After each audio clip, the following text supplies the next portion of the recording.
우리에게 은혜를 부어주시는 하나님 아버지를 찬양합니다. 하나님, 이 새벽에 나온 하나님의 백성들을 축복하시고 당신의 자녀들을 하나님 말씀과 당신의 성령으로 위로하시고 하나님 말씀으로 인도하여 주옵소서. 이 시간 하나님께 감사하며 예수님의 이름으로 기도합니다. 아멘. 오늘 아침에 보실 말씀은 에스라서 4장, 5장, 6장입니다.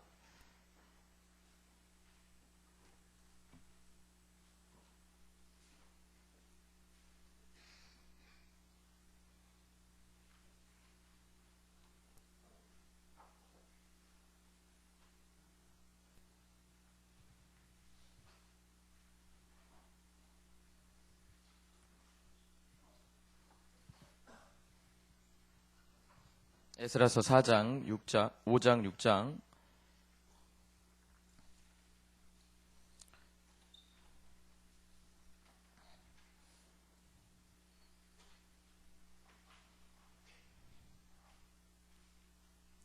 (1절부터) 4장 1절부터 6절까지 한번 읽어보도록 하겠습니다. 저 여러분이 교대로 읽도록 하겠습니다. 사로잡혔던 자들의 자손이 이스라엘의 하나님 여호와의 성전을 건축한다 함을 유다와 베냐민의 대적이 듣고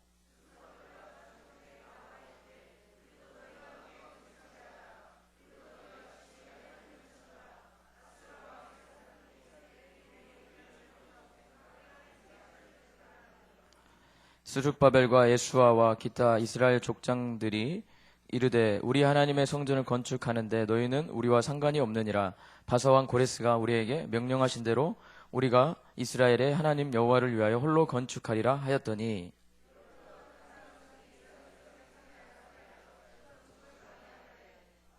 바사왕 고레스의 시대부터 바사왕 다리오가 즉위할 때까지 관리들에게 뇌물을 주어 그 계획을 막았으며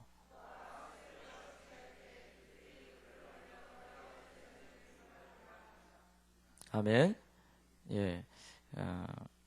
4장부터는 이제 드디어 이제 이스라엘 백성들이 귀환을 한 다음에 성전을 건축하다가 방해 뜻하지 않게 주변의 총독들 주변의 나라들에 의해서 여기서 보면 강 건너편이라고 얘기하는데 이 시리아와 이 전체 팔레스타인 이 지역에 있는 총독들을 얘기하고 있습니다. 그 주변에 이스라엘을 알고 있었던 사람들에 의해서 주변의 총독들에 의해서 하나님의 성전 건축을 방해하는 일들이 일어나게 됐다라고 방해 역사가 있었음을 분명하게 얘기해주고 있습니다.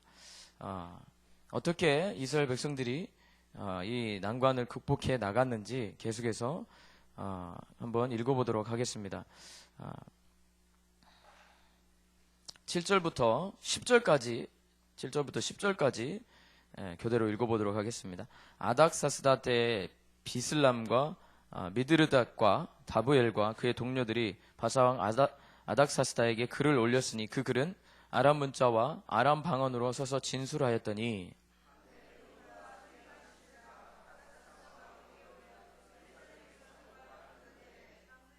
방백 르흠과 서기관 심세와 그의 동료 디나 사람과 아바삿 사람과 다블레 사람과 아바세 사람과 아렉 사람과 바벨론 사람과 수산 사람과 대헷 사람과 엘람 사람과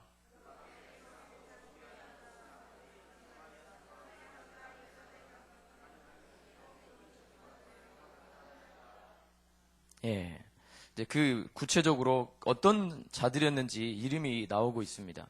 우리가 이제 우리의 마음이 회복이 되어지고 하나님을 위하여서 일을 시작할 때 사단은 참 우리를 많이 방해하는 것 같습니다. 하나님 말씀을 붙들고자 하나님 말씀을 붙들었을 때 방해하는 역사, 또 그런 역사들이 있는 게 너무나도 당연하게 우리의 삶을 통해서 우리는 알 수가 있습니다. 우리가 붙들어야 될 것들은 하나님의 말씀인 줄 믿습니다. 우리가 하나님 말씀을 붙들 때 그 말씀대로 이끌어 가실 줄 믿습니다. 말씀을 붙들었을 때 모든 방해가 있지만 그 방해들을 하나님의 말씀으로 위로받고 인내하는 그런 시간을 가져야 될 줄 믿습니다.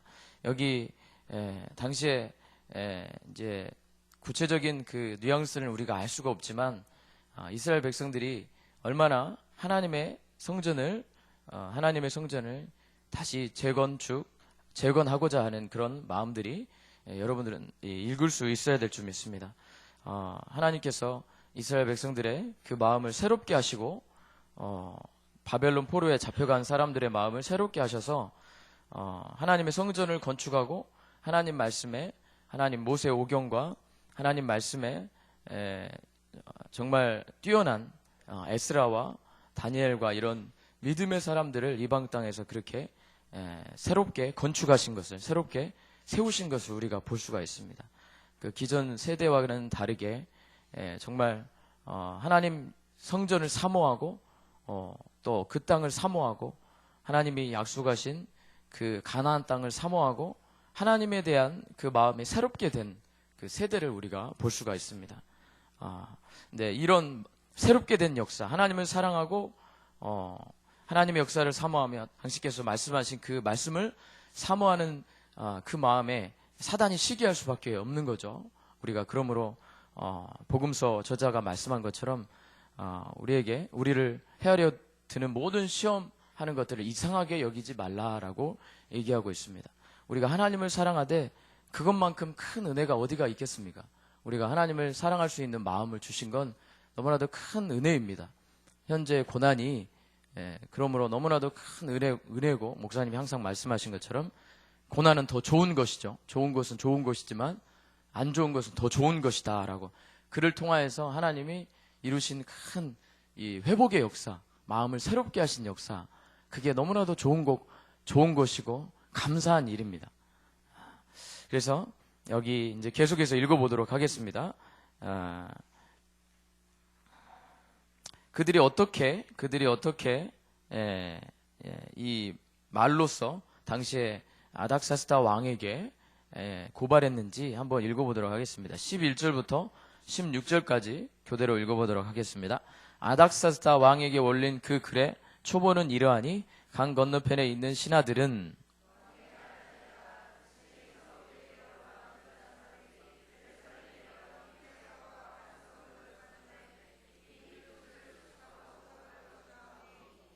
이제 왕은 아시옵소서. 만일 이 성읍을 건축하고 그 성곽을 완공하면 저 무리가 다시는 조공과 관세와 통행세를 바치지 아니하리니 결국 왕들에게 손해가 되리이다.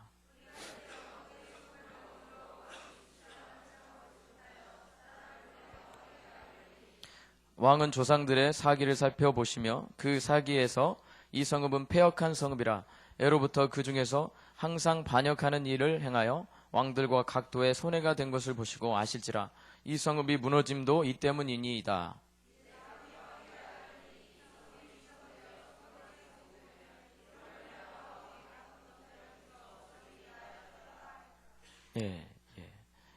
이 성읍이 다시 중건되면 왕에게도 손해가 되고 이 패역한 이 이스라엘이 건축이 되면 기록을 한번 살펴보십시오. 역사적인 기록을 한번 살펴보십시오. 이들이 얼마나 반역을 많이 했고 또 그런 패역한 이 저항을 많이 하는 그런 족속이었는지를 알게 될 겁니다 라고 하면서 이렇게 보고하고 있는 내용입니다. 이 온갖 말로 우리가 하나님의 은혜 가운데서 떨어지게 하기 위해서 사단은 우리를 많이 시험하고 또 우리를 시험하고 우리를 공격합니다. 그럴 때일수록 우리는 하나님의 사랑에서 붙어 있으려고 정말 하나님의 은혜를 기억하고 현재 우리에게 주신 이 형편 가운데 거하게 하신 하나님의 은혜를 붙드는 게 너무나도 중요합니다. 당시에 이제 학개서를 읽어보면 하나님께서 얼마나 당시에 지금 많은 공격을 당하고 있지만 학개서를 통해서 봤을 때 하나님이 그 당시에 이스라엘 백성들을 얼마나 기뻐하셨는지를 알 수가 있습니다. 왜냐하면 마음이 새롭게 된 사람들이었거든요. 70년 동안의 포로 기간을 통해서 그 많은 고난과 역경이 있었지만 바벨론 강가에서 울면서 하나님 앞에 그 고토를, 자기 조상들의 땅을 70여 년간 그 땅을 이 경작하면서 자식 낳고 그 바벨론 땅에서 그 과정을 겪으면서 얼마나 이스라엘 땅을 기대하고 고뇌했겠습니까? 예. 그렇죠. 1800 몇 년 동안 이스라엘 백성들이 흩어져서 나라 없는 민족이 되었을 때 얼마나 그 땅을 사모하면서 이스라엘 건국을 위해서 기도했던 것처럼 당시 그 마음들이 그랬습니다. 하나님께서는 이 고난을 통해서 우리 마음을 기경하시고 우리 마음을 새롭게 하십니다. 그래서 이 땅 백성을 얼마나 기뻐하셨는지 학계에 보면 나와 있습니다. 수르바벨, 여기 나와 있는 수르바벨 총독입니다. 총독인데, 이 총독이 되어서 당시에 다시 성전을 건축하는 그 성전이 얼마나 초라했겠습니까? 그죠? 솔로몬의 영화 비교할 수 있었겠습니까? 그렇지만 뭐라고 말씀하십니까? 너희가 이 성전을 보고 보잘것이 없다라고 말하느냐? 나는 절대 그렇지 않다.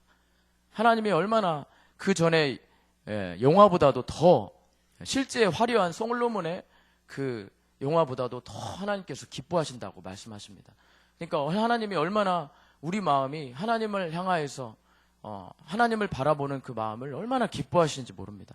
실제적으로 건축물이 허물어지고 굉장히 허름하게 보일지라도 그 하나님을 향하여서 마음을 들이고 성전을 건축하는 이 바벨론에서 돌아온 그들의 한번 모습을 보십시오. 그걸 하나님이 기뻐하신다고 말하고 있습니다.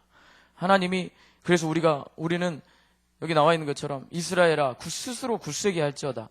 여호사닥의 아들 대사장 여호수아야 스스로 굳세게 할지어다. 여호와의 말이니라. 이 땅의 모든 백성아 스스로 굳세게 하여 일할지어다. 내가 너희와 함께하노라. 만군의 여호와의 말이니라. 이것이 너에게는 어떻게 보이느냐? 이것이 너희 눈에 보잘것없지 아니하냐. 그러나 여호와가 이르노라 하시면서 이 성전을 얼마나 기뻐하시는지 우리는 알 수 있습니다. 5장 에스라서 5장 말씀을 한번 읽으시면서 다시 이 성전 건축이 하나님의 선지자에 의해서 다시 시작되는 것을 볼 수가 있습니다. 10몇 년간 중지됐다가 이 주변의 이런 총독들에 의해서 중지되었다가 다시 시작하게 된 이야기가 5장에 나오고 있습니다. 1절부터 5절까지 한번 읽어보도록 하겠습니다. 선지자들 곧 선지자 학계와 이또의 손자 스가랴가 이스라엘의 하나님의 이름으로 유다와 예루살렘에 거주하는 유다 사람들에게 예언하였더니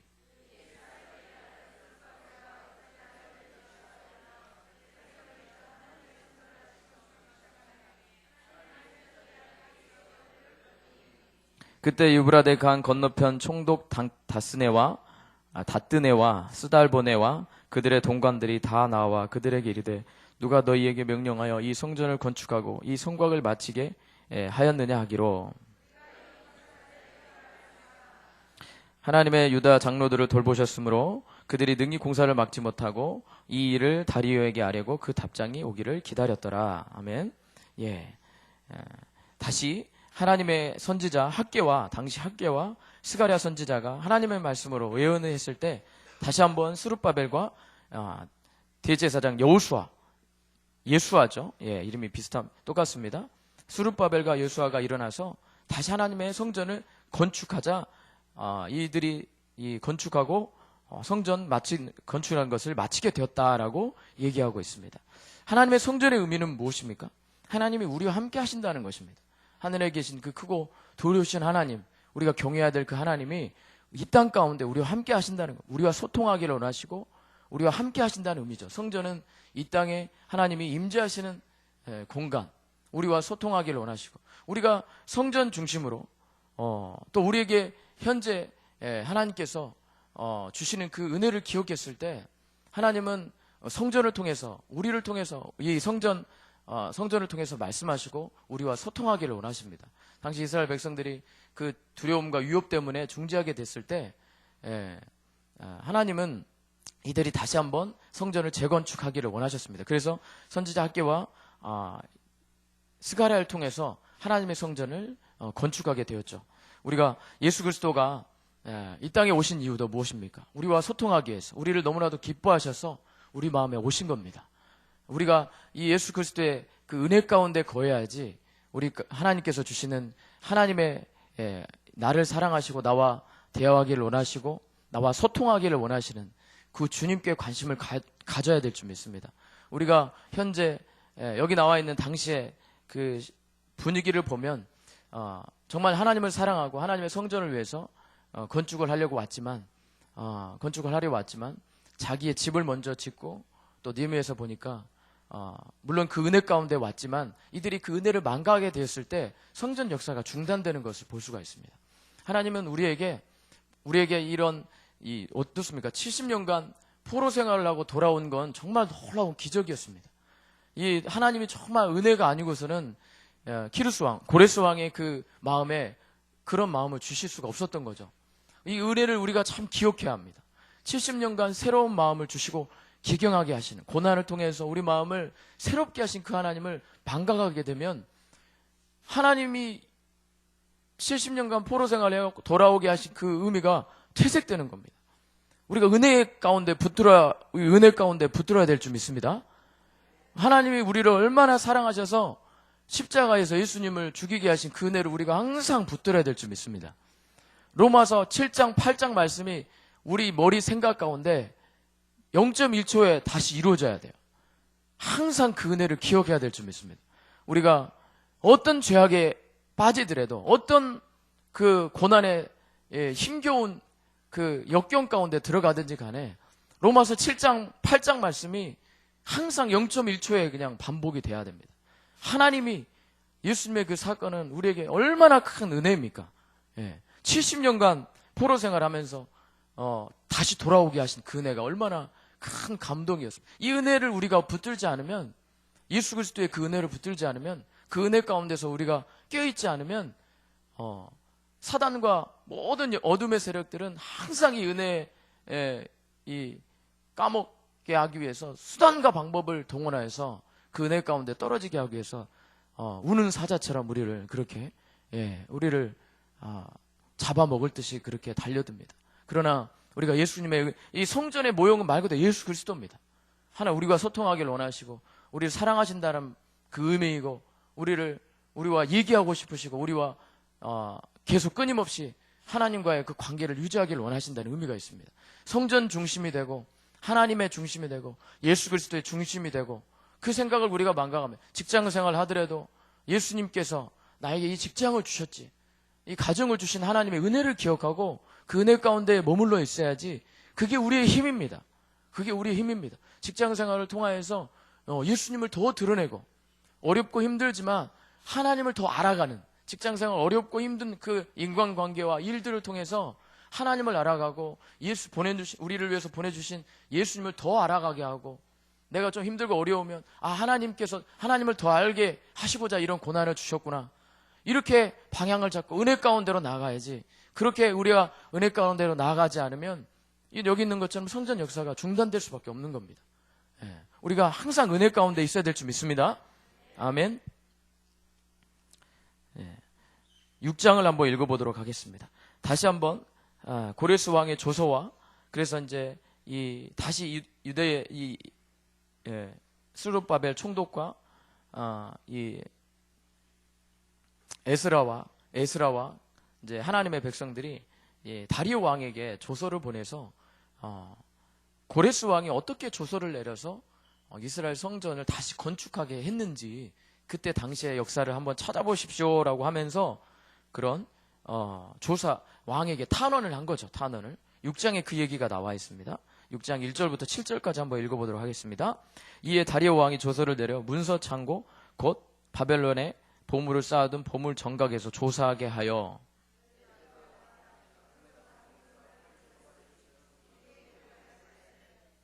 고레스 왕 원년에 조서를 내려 이르기를 예루살렘에 있는 하나님의 성전에 대하여 이르노니 이 성전 곧 제사 드리는 초소를 건축하되 지대를 견고히 쌓고 그 성전의 높이는 60규빗으로 너비도 60규빗으로 하고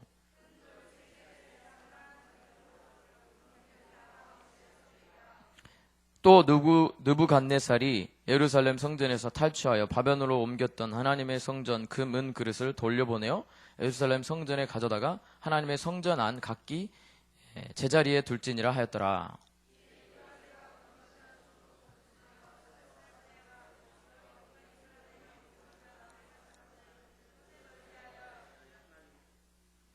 하나님의 성전 공사를 막지 말고 유다 총독과 장로들이 하나님의 이 성전을 제자리에 건축하게 하라.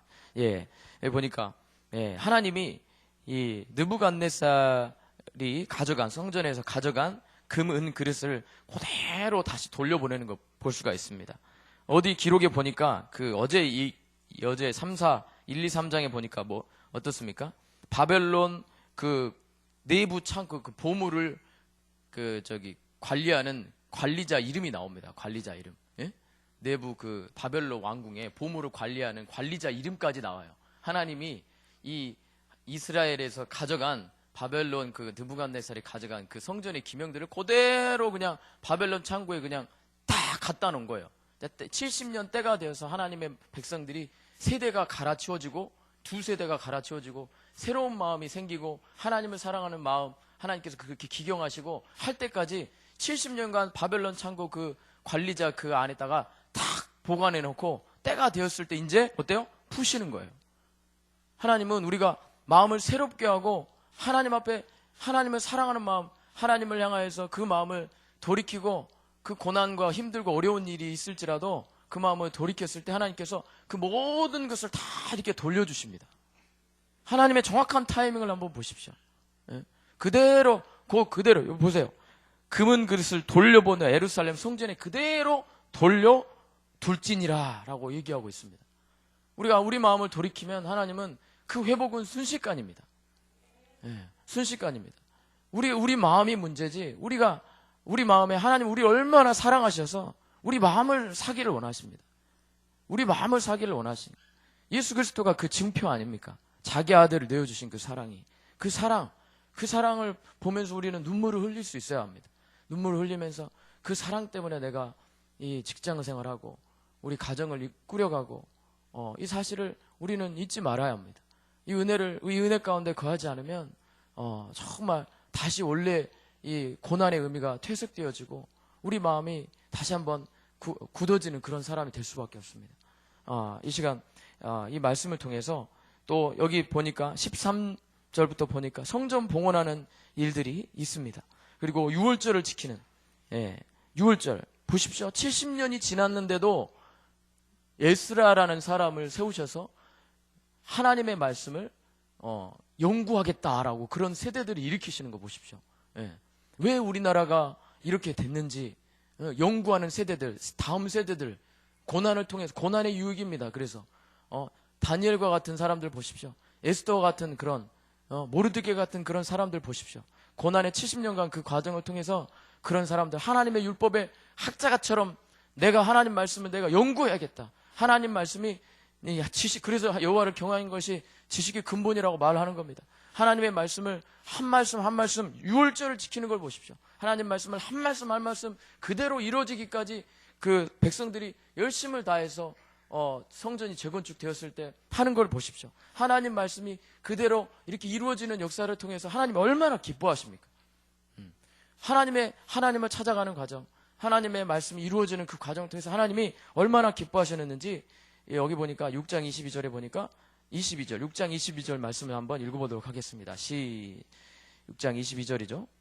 시작. 즐거움으로 이레 동안 무교절을 지켰으니 이는 여호와께서 그들을 즐겁게 하시고 또 아수르의 왕의 마음을 그들에게 돌려 이스라엘 하나님이신 하나님의 성전 건축하는 손을 힘있게 하도록 하셨음이었더라. 아멘. 무교절을 지켰대요. 무교절. 정확하게 하나님 말씀을 우리가 하나님 말씀대로 그 잠언 말씀처럼 신약성경에 있는 말씀처럼 구약에 있는 말씀처럼 하나님 말씀을 한마디 빼놓지 않고 지키려고 노력하고 순종해서 지킬 때 하나님께서 우리에게 기쁨을 줍니다. 학가다를 하면서 말씀을 묵상하고 하나님의 말씀을 우리가 그 말씀대로 살려고 우리 영이 기대하고 도전하는 순간 하나님은 우리를 얼마나 기뻐하시는지 모릅니다. 그 하나님 말씀 자체가 양식이라고 하지 않습니까? 하나님 말씀 자체가 하나님 말씀을 통해서 우리 안에 그런 즐거움의 역사를 일으켜 주십니다. 삶의 의미가 생기고 내가 지금 하고 있는 일이 보람되어지고 내 직장 생활이 의미가 있어지고 감사가 되어지고 가정이 정말 행복하고 문제가 있는 자녀가 감사가 되어지고 의미가 있고 하나님의 뜻이 보여지는 겁니다. 현재 고난이 의미가 있어지고 하나님의 뜻이 선명하게 보여지는 겁니다. 하나님께서 그렇게 하나님의 말씀을 되뇌이고 씹고 먹고 주야 살과 피를 먹고 마시고 했을 때 하나님께서 그런 역사를 우리 영혼 가운데 새롭게 하신 역사를 이루실 줄 믿습니다. 아멘. 예. 이 시간 오늘 잠언 학가다를 하도록 하겠습니다. 예. 자, 오늘 잠언 말씀은 잠언 1장 26절 말씀입니다. 1장 26절 한번 읽어보도록 하겠습니다. 시작. 너희가 재앙을 만날 때 내가 웃을 것이며 너희에게 두려움이 임할 때 내가 비웃으리라. 1:26 너희 1:26 너희 1:26 너희 1:26 너희 하나님 말씀은 소리 내서 해야 합니다. 1:26 너희 너희가 재앙을 만날 때 내가 웃을 것이며 너희가 재앙을 만날 때 내가 웃을 것이며 너희가 재앙을 만날 때 내가 웃을 것이며 너희가 재앙을 만날 때 내가 웃을 것이며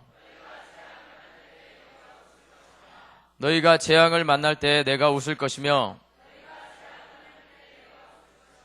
한번 안 보고 눈 감고 한번 해보도록 하겠습니다. 5번 시작.